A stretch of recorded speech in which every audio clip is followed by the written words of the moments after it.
establecer los objetivos de mejora, también tenemos herramientas específicas, ¿no? El análisis de los factores, la selección de acciones de mejora, la implementación de un plan, evaluación de resultados y asegurar la permanencia de las mejoras también, ¿no? También tenemos nosotros herramientas específicas. Ya, por ejemplo, comprender el problema, ¿no? O sea, nosotros estamos estudiando recién y queremos comprender el problema. Entonces utilizamos la tormenta de ideas, ¿no? Tormenta de ideas. Y ojo, ya estamos entrando en las herramientas, ¿no? La tormenta de ideas justamente es una metodología muy interesante en la cual se agrupa, ¿no?, al personal del área, ¿no?, personal que conoce el proceso, y se les pide, ¿no?, que den sus ideas respecto a los problemas que hay en el área. Cada uno, ¿no?, va a dar su opinión, ¿no?, va a dar su opinión respecto a los problemas que hay en el área. Entonces, justamente, ¿no?, elegimos un problema, o sea, luego de esa tormenta de ideas con problemas, hemos priorizado. Ojo, miren, ¿eh?, la tormenta de ideas también nos sirve para esto, ¿no?, para priorizar, ¿no? Ya hemos detectado todos los problemas, los hemos listado, y ahora sí nos toca priorizar, ¿no? Nos toca priorizar. Entonces podemos usar una matriz de priorización, ¿no? Acá está, matriz de priorización, como también una nueva herramienta, ¿no? La matriz de priorización. Priorizamos el problema, ¿ya? Ok, o la observación que hemos visto, ¿ya? Y vamos ahora sí a entender, ok, ya nos olvidamos de todos los problemas y hemos elegido uno, el problema de atención, por ejemplo, en el área de emergencia, ¿no? Demora la atención en el área de emergencia, ya, ok. ¿Por qué demora la atención? Y más específico, demora la atención de las prioridades 2. La clase de ayer, ¿no?, hemos visto, ¿no?, unas características que se recogieron de la observación de la atención de pacientes en emergencia, ¿no?, que el médico salía y recogía las historias clínicas, ¿no? Recogía las historias clínicas y escogía y seleccionaba, ojo, seleccionaba las prioridades 3, ¿no? Porque es de fácil manejo, no hay que hacerle muchas revaluaciones, etcétera, ¿no? Eso fue. El médico salía, recogía las historias, ¿no?, recogía los tickets naranja, perdón, verdes, y lógicamente pues atendía a esos pacientes con prioridad 3. Entonces, no es la manera pues adecuada, ¿no? Por eso justamente tenemos un 40% eh, de pacientes que no son atendidos a los 10 minutos, ¿no?, con prioridad 2. Entonces, eh, usamos una tormenta de ideas también para definir y comprender el problema. Entonces, ok, decidimos escoger el problema de demora en la atención de emergencia de las prioridades 2. Ahora, nuevamente aplicamos la herramienta tormenta de ideas para comprender el problema. Entonces, igual, ¿no?, cada integrante dará su opinión, su opinión respecto al problema, ¿no?, que ya hemos elegido. Algunos dirán, sí, el paciente no está al momento del llamado. Otros dirán, sí, que el, el médico pues se escoge las historias. Alguien más dirá, los médicos son lentos, son jóvenes, ¿no?, recién están atendiendo a los pacientes, etcétera. Entonces, la tormenta de ideas nos va a servir para que todos, ¿no?, de acuerdo a su experiencia, transmitan lo que han observado, que han visto, para comprender el problema. Para eso no sirve.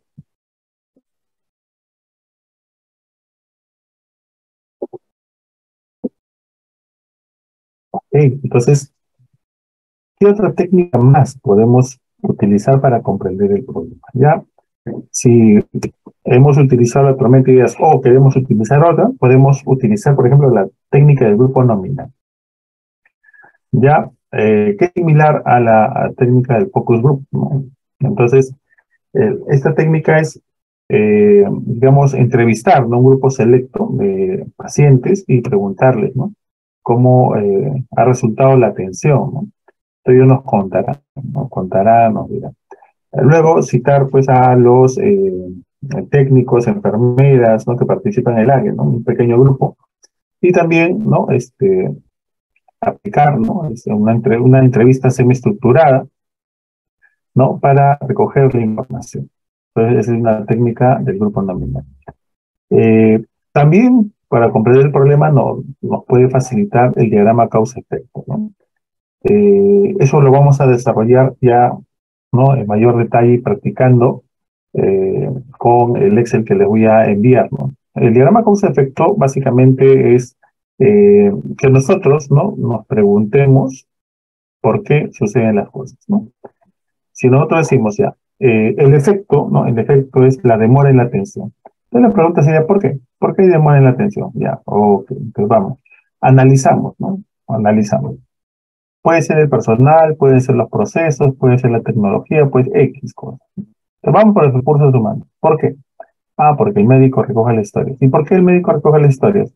Porque no hay un proceso establecido. ¿Por qué no hay un proceso establecido? Porque nadie lo ha normado. Ah, entonces, es lo último, no, ya nadie lo ha normado, entonces eso es lo que nosotros recogemos como causa básica, ¿no? Ya, eso es lo último que recogemos.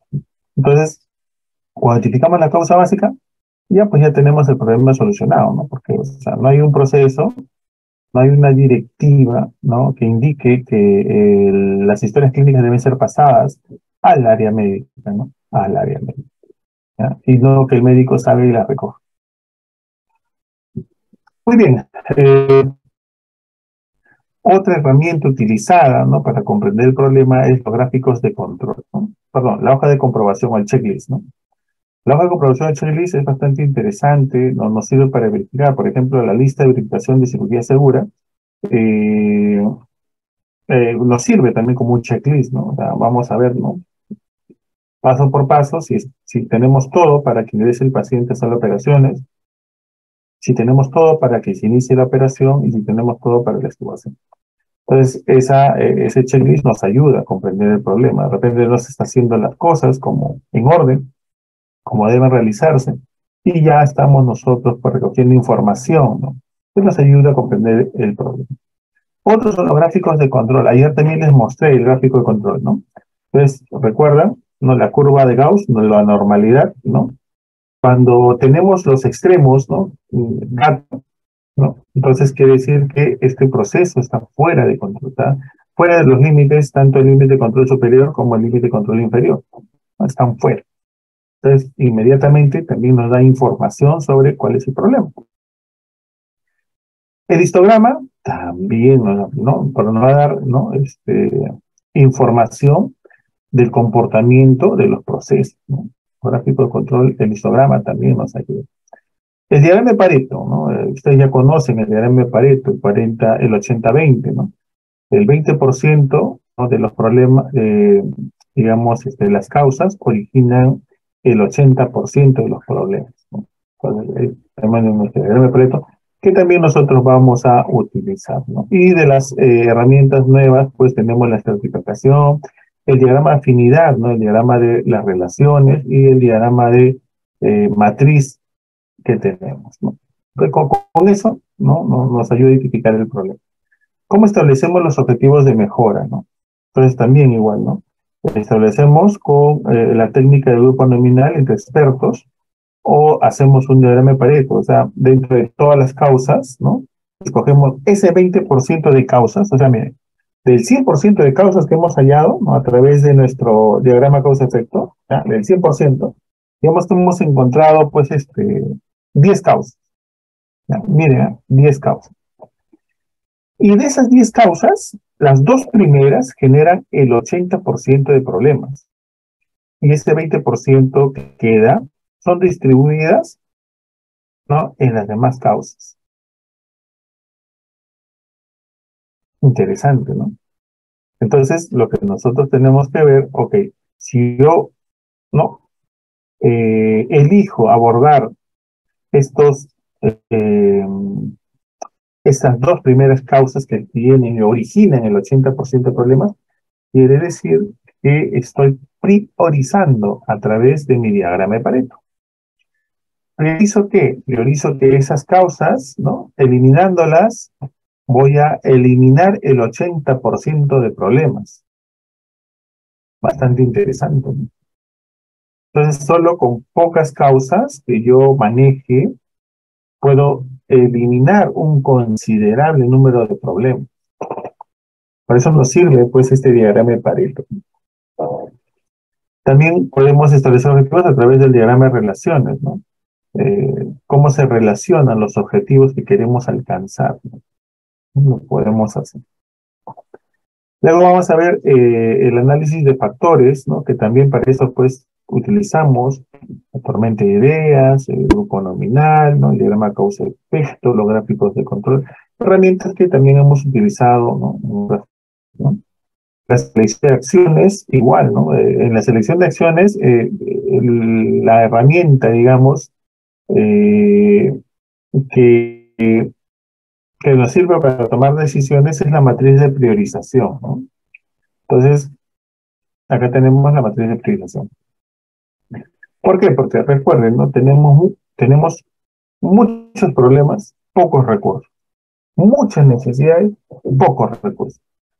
Por lo tanto, esos recursos tienen que ser bien manejados. Entonces, por eso yo podría utilizar una matriz de priorización, ¿no? Para seleccionar aquellas acciones de mejora que me van a ser, digamos, útiles, ¿no? Eso es lo que tenemos que hacer. O me van a ser más útiles, ¿no? Todas son útiles, todas las planteadas, ok, pero las más útiles, ok, entonces estamos hablando de ella, pero eso uno lo tiene que priorizar, ¿no? Priorizar. Luego viene la implementación del plan, ¿no? Y para eso, pues, nosotros podemos utilizar la herramienta, pues, la hoja de comprobación, el checklist, ¿no? Que nos va a permitir fácilmente si estamos cumpliendo, ¿no? Con las actividades encomendadas dentro del plan de mejora. Asegurar la permanencia de las mejoras. ¿Cómo nos aseguramos que estas mejoras permanezcan en el tiempo? También con los checklists, ¿no? Porque ya cuando está institucionalizado, ¿no? Este proceso debe comenzarse a utilizar, ¿no? Frecuentemente. Y lo puedo controlar, ¿no? Y asegurar su permanencia a través de la hoja de control, los gráficos de control, los histogramas, ¿no? Diagrama de Pareto, etcétera, etcétera. Varias herramientas que utilizamos para eso. Muy bien.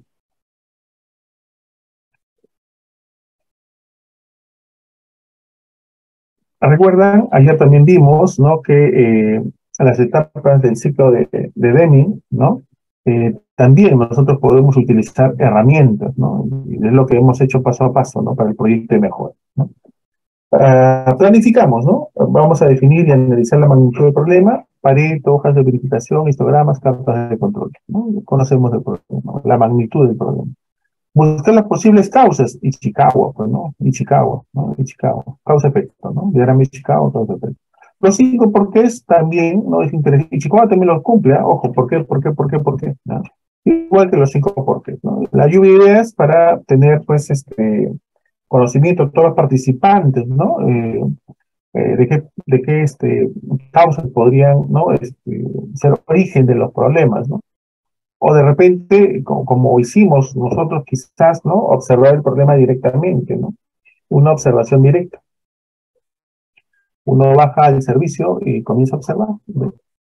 ¿Qué está ocurriendo? La enfermera no está notando las funciones vitales, el médico está poniendo historias clínicas, el de admisión está preguntándole más cosas de la revista, el de caja, y se están aglomerando pacientes porque el de caja tampoco factura adecuadamente, ¿no? O no crea rápido en su sistema las, eh,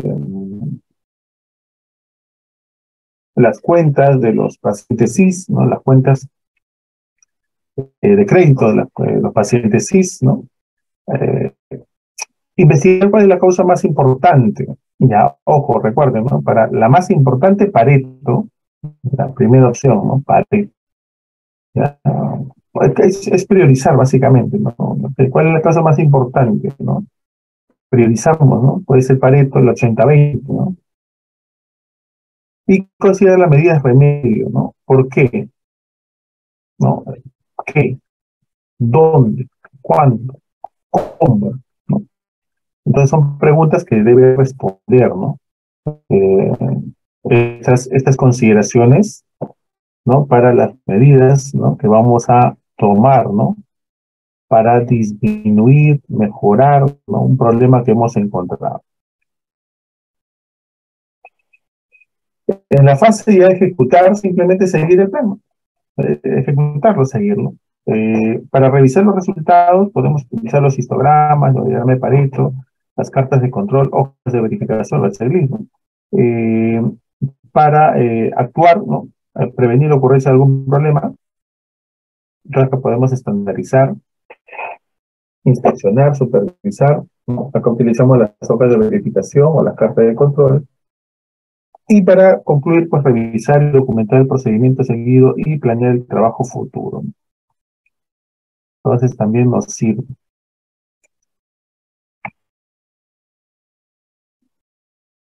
Ya tenemos pues una espina Ishikawa, ¿no? Un diagrama causa-efecto.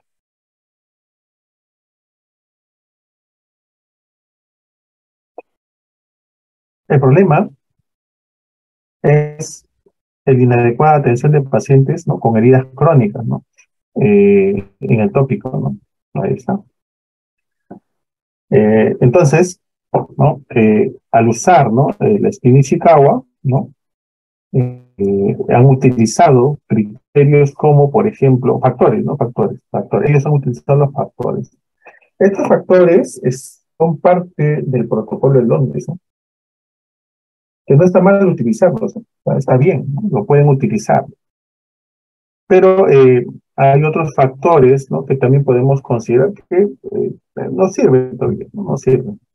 Pueden ser los recursos humanos, los procesos, el medio ambiente, ¿no? Los indicadores, que también son, digamos, dimensiones de la espina Ishikawa, ¿no? Y que cada una va a dar también, pues, ¿no? Su aporte, ¿no? De causas. Pero este grupo ha determinado utilizar, ¿no? Factores, ¿no? De la lista del protocolo de Londres. Entonces, por ejemplo, acá, factores ligados al equipamiento y recursos, equipos. Sí, simplemente equipos. Factores ligados a la formación y entrenamiento. Ojo, factor de entrenamiento, ¿no? Este es digamos, el recurso humano, ¿no? Factores ligados a la tarea y a estos procesos. Condiciones de trabajo, igual que factores ligados a la formación y entrenamiento, ¿no? Recurso humano. Factores organizativos y estratégicos, ambiente. Y factores del paciente. ¿Ya? Factores del paciente. Son factores intrínsecos, internos, ¿no? Entonces, acá nosotros podemos estudiar, para cada factor podemos encontrar una causa, ¿no? Factores ligados al equipamiento, que hay equipos inoperativos, inmobiliarios en mal estado, insumos insuficientes o no existentes para las curaciones avanzadas. Factores ligados a la formación, conocimientos y habilidades insuficientes de los profesionales que van a curar estas heridas, ¿no? Y no existe un plan de capacitación continua en el servicio, ¿no? No recibió capacitación, hacen lo que pueden con lo que saben. Factores ligados a la tarea, ¿no? No se dispone de hojas de ruta para el monitoreo y control de la atención. O sea, las curaciones, puede usar agua oxigenada, alcohol, alcohol yodado, etcétera. No hay un estándar de qué cosas debemos usar en una herida o un paciente diabético. No se dispone de un sistema de registro y seguimiento de la atención integral. Ah, interesante, ¿no? O sea, saber quién lo atendió, cómo lo atendió, y de repente, ¿no? Si surge un evento adverso, identificar qué pasó, ¿no? ¿Qué está pasando? Condición de trabajo, ¿no? Falta de espacio exclusivo para las atenciones de alto tránsito de las personas, sí, pues, ¿no? Hemos visto el tópico que es pequeño, se utiliza para ancianos o personas de la tercera edad y se utiliza para niños, ¿no? Y de repente no hay privacidad para este tipo de pacientes y lo están curando en ese mismo ambiente, ¿no? Eh, entonces también tenemos que no se garantiza la privacidad del paciente. El ratio personal-paciente es inapropiado, es insuficiente. O sea, hay muchos pacientes, ¿no? Que atendemos a la par porque tenemos un recurso humano. Factores organizativos y estratégicos. No se dispone de flujos de atención integral, ¿no? Inadecuada organización para la prestación integral y demanda insatisfecha del proceso de atención. y factores del paciente, ¿no? La comorbilidad, ¿no? Preexistente, su diabetes y otro tipo de enfermedades, hipertensión, etcétera. Hábitos nocivos y forma de vida, pérdida de continuidad del seguro, estado físico, malnutrición y bajo nivel económico, ¿no? Son estos factores del paciente que contribuyen como causa a la inadecuada atención de pacientes y sus heridas crónicas, ¿no?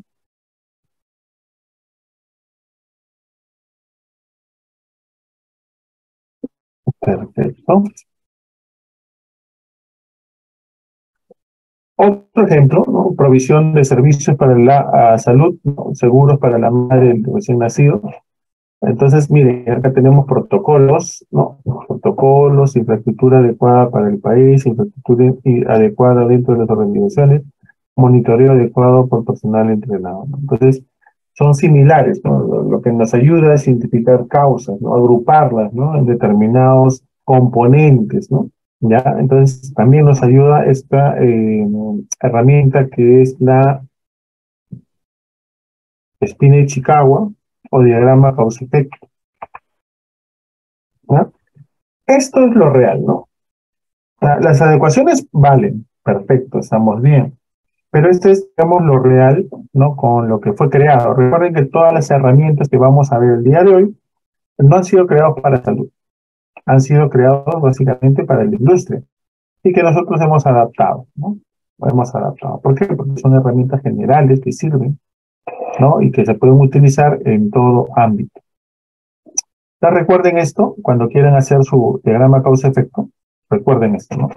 Acá están las causas, ¿no? En todo el cuerpo, ¿no? Esto parece un pescadito, ¿no? Pero ellos dicen espina y Chicago. Entonces, acá son todas las causas, ¿no? Y acá el efecto, ¿no? El problema es el efecto. Acá está. Y que debemos considerar máquinas o equipamiento, ¿no? Que tenemos en todos los hospitales. Mediciones, ¿no? O los indicadores, ¿no? Ahí tenemos las encuestas, ¿no? Tenemos acreditación, tenemos todo. Personas. Entonces, son las personas, el recurso humano valioso que tenemos, que pueden estar no capacitadas, no entrenadas, etc. Acá está, personas. Materiales, hablamos de los insumos que utilizamos, hay falta, no hay, etc. Ambiente, y ahí vemos pues, los espacios reducidos, sucios, ¿no? Ambiente. Y métodos, ¿ya? Método, o sea, proceso. Hay proceso, el proceso está actualizado, desactualizado, ¿no? Recuerden, ¿no? Acá tenemos las 6 M's, ¿ya? Las 6 M's. Para un spin Ichikawa, las 6 M's, ¿no? Máquina, mediciones, mano de obra, materiales, medio ambiente y métodos, ¿ya? Las 6 M's. Entonces, graben por favor, los que puedan, hagan una captura de pantalla, ¿no? Para que lo tengan de referencia, ¿no? Porque es así como nosotros elaboramos, ¿no? Un diagrama causa-efecto. Podemos utilizar variaciones, ¿no? Utilizando, por ejemplo, los factores contribuyentes al evento adverso, que básicamente son los factores protocolo de Londres, ¿no? Que se utilizan.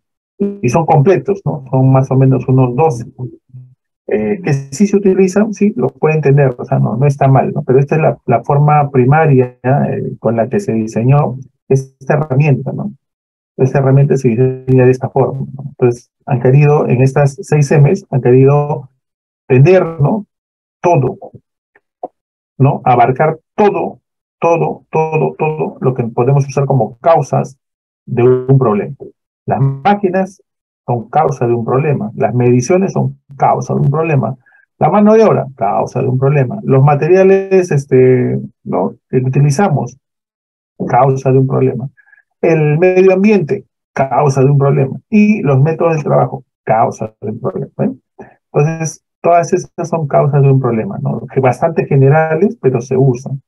Podemos identificarlo. El protocolo de Londres es un poquito más específico, ¿no? Pero igual, o sea, está enmarcado dentro de estas 6 causas, ¿no?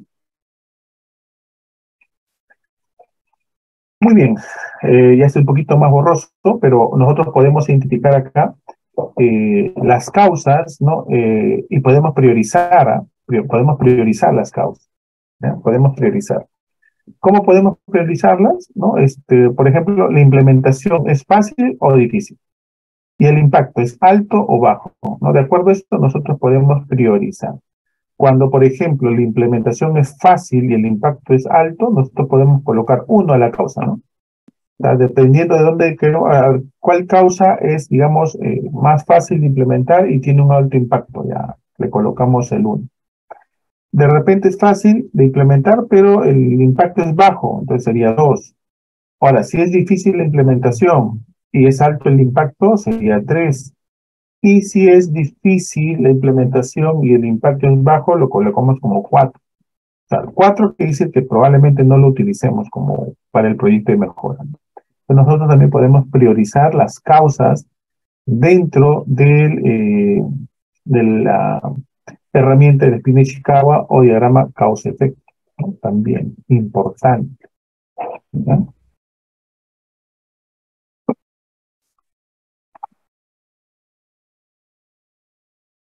Ok, entonces los indicadores no son las medidas que van a mostrar el comportamiento de un proceso, ¿no? Ya lo vimos, ¿no? ¿Cómo medimos? A través de indicadores, ¿no? Estos indicadores tienen que tener su ficha, tienen que tener la fórmula, el objetivo, ¿no? Y tienen que tener algunas características para poder ser viables, ¿no? Entonces son esenciales para comprender los resultados de una intervención, una solución, y para determinar si se debe seguir adelante con la implementación de las actividades que hemos realizado, cuando ya queremos, por ejemplo, evaluar un plan. La recopilación de datos es una parte importante, ya es una parte importante. Se hace necesaria pues cuando los datos existentes no son suficientes, ¿no? A mí me parece, no, pues a mí me parece no es, digamos, un dato, ¿no?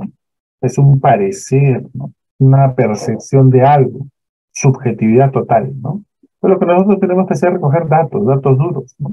Y para eso, justo en la primera sesión, si no mal recuerdo, me preguntaron, doctor, ¿cuánto tiempo tenemos que observar? Mínimamente, pues, tenemos que observar a todas las personas, ¿no? Y eso, pues, rotan, ¿no? En turnos, rotan, siempre, ¿no? En 10 días ya rotaron, siquiera en alguna mañana, ¿no? En alguna mañana. Entonces ya, el auditor, el metodólogo va a observar, ¿no? Hasta a todas las personas, ¿no? Que trabajan en el turno, ¿no? Alguna vez, ¿no? Entonces, va a sacar una opinión respecto a cómo se maneja el recurso humano dentro del proceso, ¿no? Por eso es importante eso, ¿no? Entonces, cuando los datos no son insuficientes, ¿no? Tenemos que justamente recoger la información, que recopilar los datos. Todos los datos cualitativos, ¿no? Como cuantitativos, nos permiten comprender qué cosa, la situación que existe, ¿no? El problema. Y con esto vamos a probar hipótesis de causas y demostrar la eficiencia de las intervenciones. Recuerden, ¿no? Si damos el salto lógico, o sea, yo tengo mi problema y sé la causa, entre comillas, internamente sé la causa y ya estoy planteando las soluciones. Ese es el salto lógico que debemos evitar, ¿no? Los datos cualitativos, ¿no? Emplean palabras, ¿no? Son entrevistas, ¿no? Y utilizamos, por ejemplo, un cuestionario semiestructurado, ¿no? Tenemos preguntas tipo y preguntas libres, ¿no? ¿Qué te parece? ¿No? ¿Cuál es tu apreciación? ¿No? Entonces, es una pregunta libre, ¿no? Entonces, la apreciación de uno, pues ya ahí se explaya, uno va anotando los puntos fuertes, ¿no? De justamente la información que le va a brindar el entrevistado. Los datos cuantitativos van a describir un problema mediante cifras, ¿no? Por ejemplo, el número de altas que no llegó a salir, ¿no? En una hora, el número de altas que no han salido del hospital, que se han quedado, ¿ya? Tenemos el número de eventos adversos, ¿no? O sea, datos cuantitativos, ¿no? A veces se le dice duros, ¿no? Datos duros, ¿no? ¿Por qué? Porque, o sea, son tangibles, ¿no?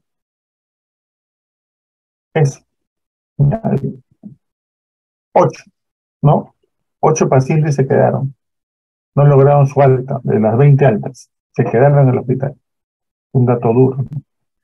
Entonces, esos datos son cuantitativos, cuantitativos.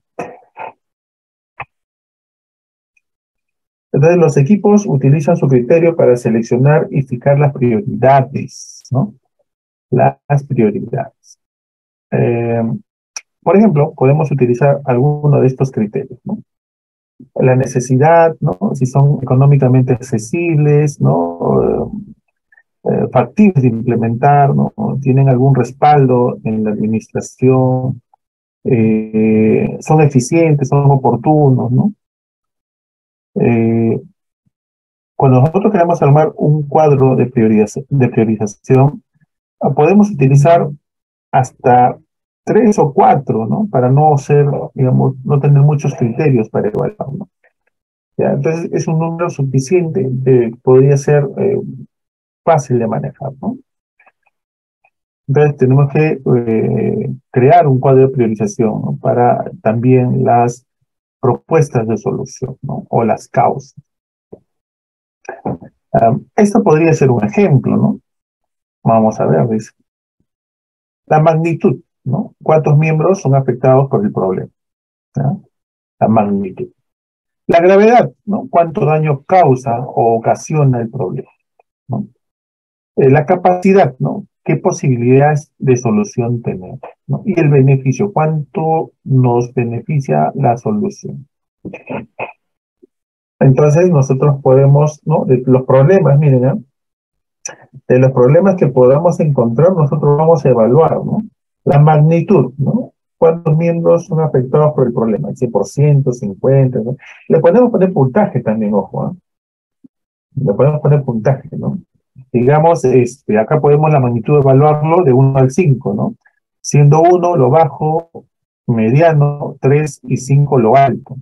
Entonces ahí podríamos calcular. La gravedad igual, ¿no? También podemos puntuarlo de 1 al 5, ¿no? Siendo 3, ¿no? La mitad, ¿no? La capacidad de 1 al 5 y el beneficio de 1 al 5. Al final, sumamos o multiplicamos para que sea, digamos, más visible, ¿ya? Los resultados y el puntaje obtenido, ya, el puntaje obtenido será pues el problema que hemos priorizado, ¿no? Será el problema que hemos priorizado. ¿Ya? Entonces también hay criterios, ¿no? Que vamos a utilizar, ¿no?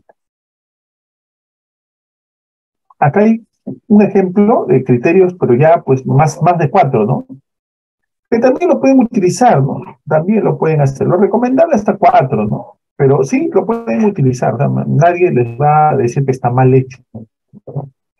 Utilícenlo, no hay problema. Este es un ejemplo, ¿no? Por ejemplo, a ver, miren, uno primero cuenta con apoyo de actores relevantes, ¿no?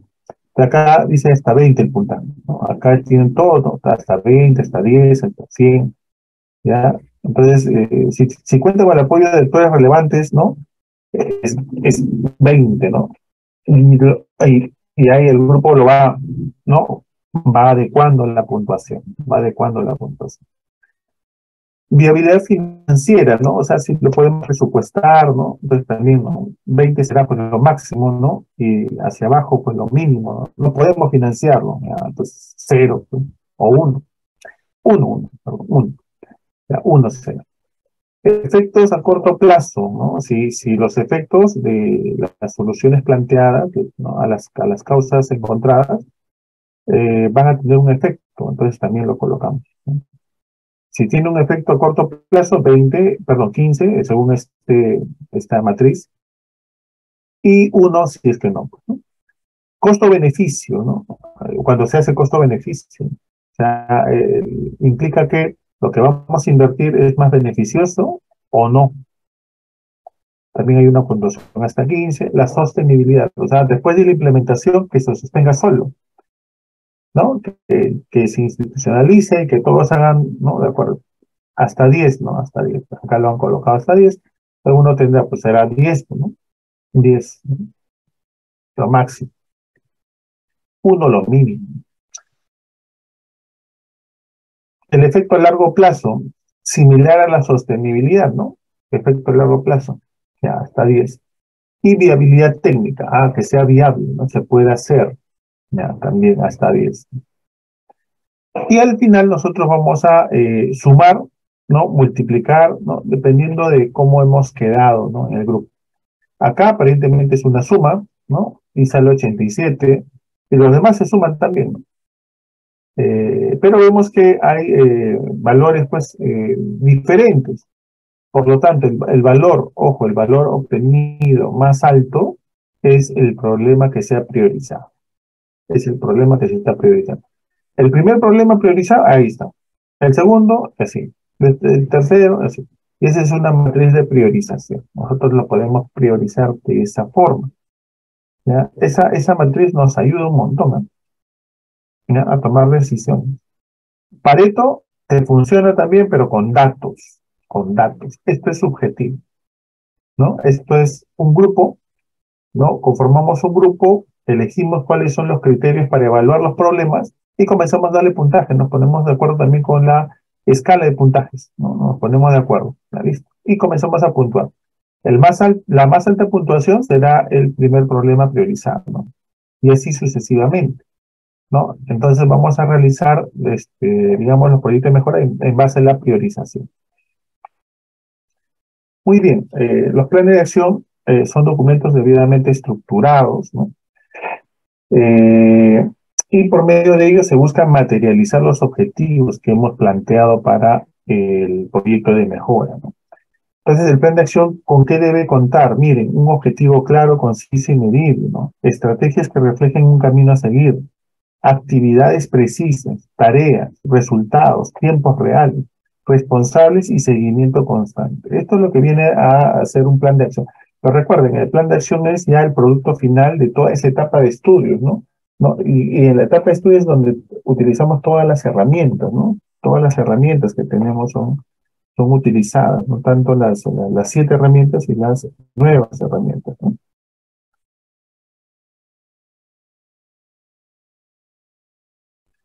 ¿Ya? Entonces, eso es, ya, eso es. Muy bien, muy bien. Entonces, recuerden, ¿no? Acá el plan de mejora, ¿no? Termina con el plan de acción, ¿no? Ahora vamos a ver nosotros lo que corresponde a las herramientas, ¿no? De la calidad, pero lo vamos a hacer ya en un esquema Excel, ¿no? Practicando para qué sirve, ¿no? Y como va a quedar grabado, entonces ustedes también lo van a poder practicar, ¿no? En sus casas. Entonces les voy a pasar el archivo para que podamos conocer estas herramientas. Si hay preguntas en toda la exposición del proyecto de mejora, pueden hacerlas en el chat para responderlas al final.